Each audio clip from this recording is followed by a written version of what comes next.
A modernidade. A filosofia moderna ela é muito interessante e ela começou a se desenvolver lá pelos séculos XV e XVI. Nessa época aconteceram transformações importantes no comércio, o surgimento da burguesia, no capitalismo e uma das principais transformações, que é a Reforma Protestante, que é nada mais que um movimento iniciado por Martinho Lutero por estar insatisfeito em relação a pensamentos e práticas que eram fortemente defendidos pela Igreja Católica, e também as navegações que deram oportunidade da descoberta do Novo Mundo, que não é nada mais e nada menos que o descobrimento das Américas. É, nessa época, na modernidade, temos três principais características, quais a primeira é o antropocentrismo. O antropocentrismo coloca o homem, o ser humano, no centro das reflexões, ou seja, o pensamento que é desenvolvido na modernidade vai tratar muito sobre a questão do ser humano, mas isso não quer dizer que Deus vai ser deixado de lado. Outra característica é o racionalismo, que é o oposto da fé, ou seja, o racionalismo dá uma oportunidade de fazer uma crítica, perguntar sobre alguma dúvida, compreender e polemizar qualquer assunto, obviamente usando a razão, incluindo os dogmas. Mas o que são dogmas? Dogmas são pontos indiscutíveis numa crença religiosa. Por exemplo, na igreja a qual eu vou, Deus é o nosso Pai Celeste. E ponto final. Ou seja, isso poderia ser considerado um dogma na igreja que eu vou, porque não tenho que discutir, não tenho que debater sobre isso. Eu também acredito que isso seja um dogma em várias outras religiões. E também outra característica é o saber ativo, que é aquele saber a qual se aprende praticando com situações da vida cotidiana. E também, na modernidade, a filosofia não é mais serva da teologia como era na Idade Média. Ou seja, a filosofia se tornou livre. E um dos fatores, se não o fator principal que levou a isso, foi a decadência da Igreja Católica. Os séculos XV e XVI foram onde renasceram o renascentismo, que também era chamado de humanismo. E, como esse próprio nome diz, é onde o ser humano deixa de pensar muito em Deus e foca mais no próprio ser humano e em estudar essa verdade. Então, no renascentismo, eles valorizam muito a natureza, o comércio, o individualismo e as navegações, que foram o que ajudou a descobrir esse novo mundo da arte, que é quando os pensadores da arte, né, os artistas, deixam de pensar como eles faziam antes e começam a pensar mais sobre cenas da Bíblia e produzir obras sobre isso. Pinturas, esculturas, enfim, obras em geral. Também temos aqui a evolução científica, que é quando a ciência deixa de ser parte da filosofia para ser uma coisa individual e única. Mas, quando nós pensamos em revolução científica, a primeira coisa que nos vem à cabeça, com certeza, é o pensador Galileu Galilei. Ele foi um pensador muito importante para essa época, porque ele foi um cientista e filósofo que estudou o universo. Ele seguia algumas ideias de Aristóteles, porém, como disse, ele adicionou muitas ideias sobre o universo, levantando assim a teoria do heliocentrismo. Então, outros filósofos que foram importantes são René Descartes, Thomas Hobbes, John Locke, Francis Bacon, e, enfim, muitos outros filósofos que fizeram total diferença nessa época. Aqui também, nessa época, é importante destacar que os pensamentos sobrenaturais foram deixados de lado e eles começaram a pensar muito mais sobre a razão e a filosofia da razão. Começaram a fazer melhor uso disso e descartaram os pensamentos que eram mitos, porque nessa época é a época que surgem os cientistas. Você provavelmente já ouviu falar na expressão penso logo existo. Essa expressão é do filósofo René Descartes. Bom, essa frase é a base do método desenvolvido por ele. Descartes propôs um método para resolver um problema filosófico, chegar a uma verdade absoluta que resistisse a todas as provas da dúvida. Para ele, mesmo as afirmações mais simples devem ser questionadas, pois para saber a verdade sobre elas, ou seja, para ter certeza de que elas são verdadeiras, é necessário duvidar de tudo e dividir essas afirmações em partes menores, a fim de alcançar as ideias claras e distintas. O método de René Descartes é composto de 4 pontos. O primeiro era de nunca aceitar coisa alguma como verdadeira, sem que a conhecesse evidentemente como tal, ou seja, evitar cuidadosamente a precipitação e a prevenção, e não incluir em meus juízos nada além daquilo que se apresentasse tão clara e distintamente a meu espírito, que eu não tivesse nenhuma ocasião de pô-lo em dúvida. O segundo, dividir cada uma das dificuldades que examinasse em tantas parcelas quantas fosse possível e necessário para melhor resolvê-las.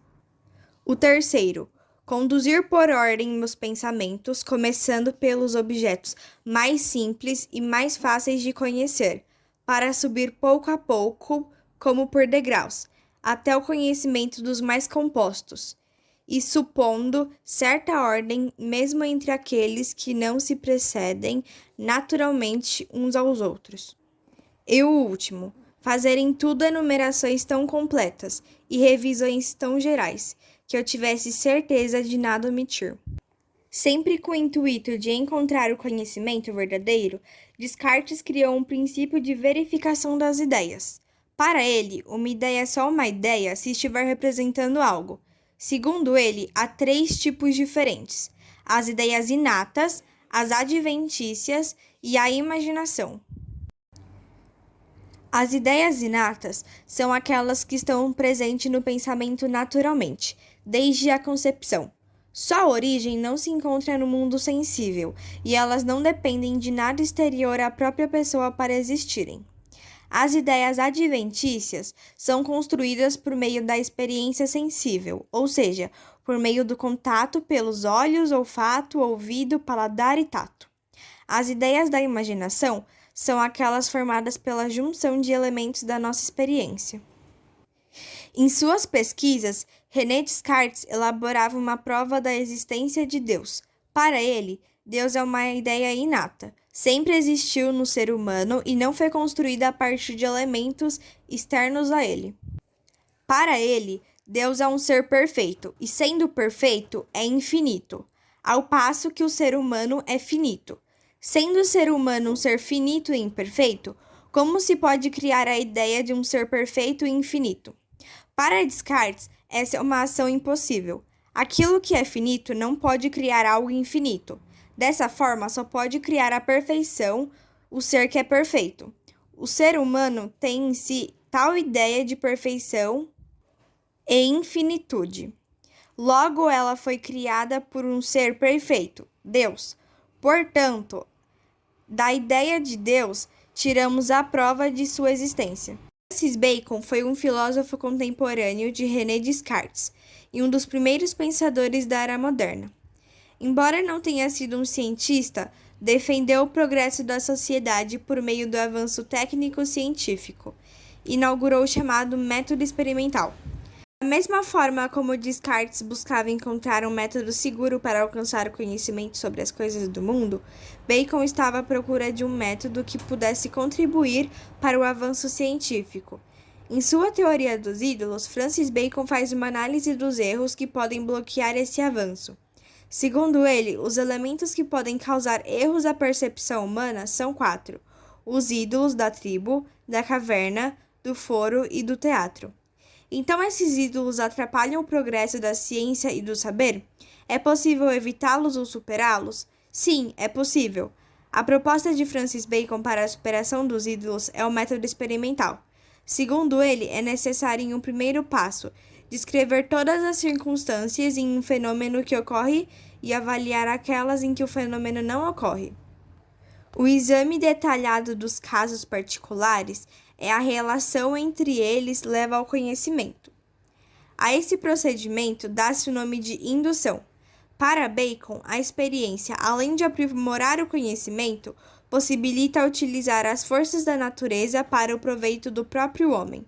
Dessa forma, ao desvendar que o modo dos fenômenos naturais acontecem, a pessoa pode encontrar os meios para manipulá-lo.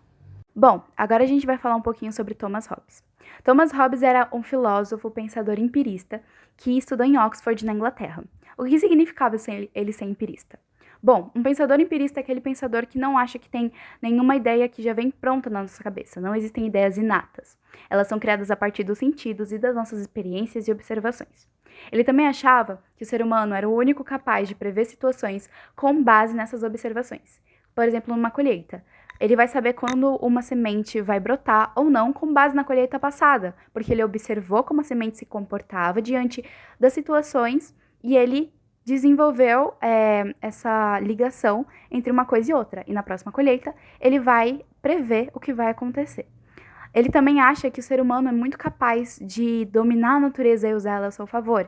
Então, com base nos fenômenos naturais, suas causas e consequências, o ser humano consegue usar isso no seu próprio pensamento e nas próprias consequências que vai acontecer. Outro filósofo empirista importante é o John Locke. Ele também defendia muito essa ideia de que nada é criado do nada, vem tudo a partir dos sentidos. Então, por exemplo, você só consegue imaginar uma flor quando você vê, sente ou toca uma flor. Ele também estudou em Oxford, na Inglaterra, e ele acha que a gente é uma folha em branco e que a gente não nasce sabendo de nada, não nasce estipulando um pensamento específico nem nada. Ele também tem sua teoria sobre as experiências. Ele acredita na experiência interna e externa. A experiência externa é aquela que vem por meio dos sentidos, ou seja, eu toco numa flor, eu sinto ela. E a experiência interna é as conclusões que você chega a partir daquilo, os questionamentos e dúvidas. Então, se eu toco numa flor, experiência externa. Se eu penso, essa flor é vermelha, essa flor tem tal textura, essa flor é disso, disso e disso, é o pensamento interno. Então, é isso que são os dois tipos de pensamentos trazidos por John Locke.